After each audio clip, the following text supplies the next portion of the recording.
भारत और यूरोपीय संघ के बीच में मुक्त व्यापार सौदा हुआ है 2 दिन पहले ही, जिसे कई लोग मदर ऑफ ऑल डील्स कह रहे हैं।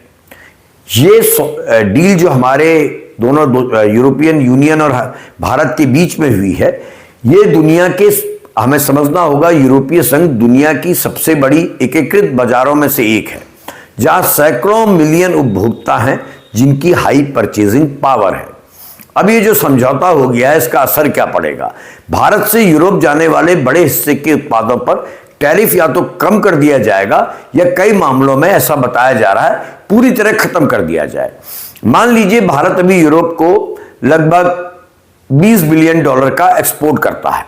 $20 बिलियन मतलब 165 लाख करोड़ रुपया।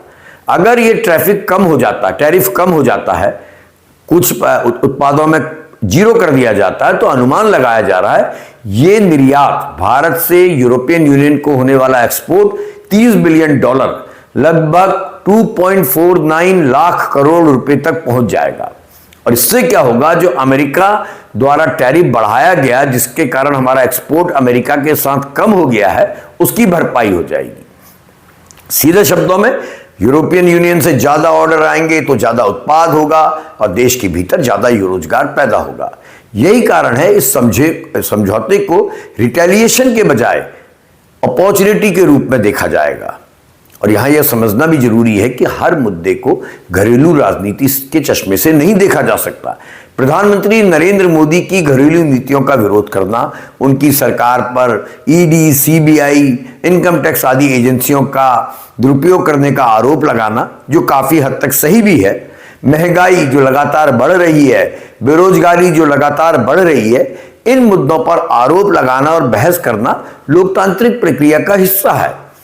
विपक्ष का काम, हर जागरूक नागरिक का काम, हर पत्रकार कह रहा हूं, चारण और भाट नहीं, बल्कि पत्रकारों का काम सरकार से सवाल पूछना है।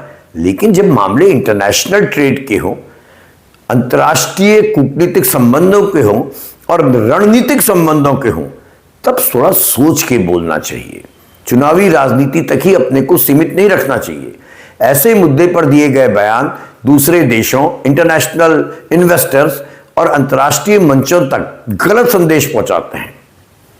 इसलिए मेरी समझ कहती है कि असहमति के बावजूद वर्तमान सरकार से, मोदी सरकार से तमाम मुद्दों पर हमारी असहमति है। इस असहमति के बावजूद राष्ट्रीय हित को सामने रखकर संतुलित भाषा में बात करना अधिक परिपक्व और लोकतांत्रिक हो।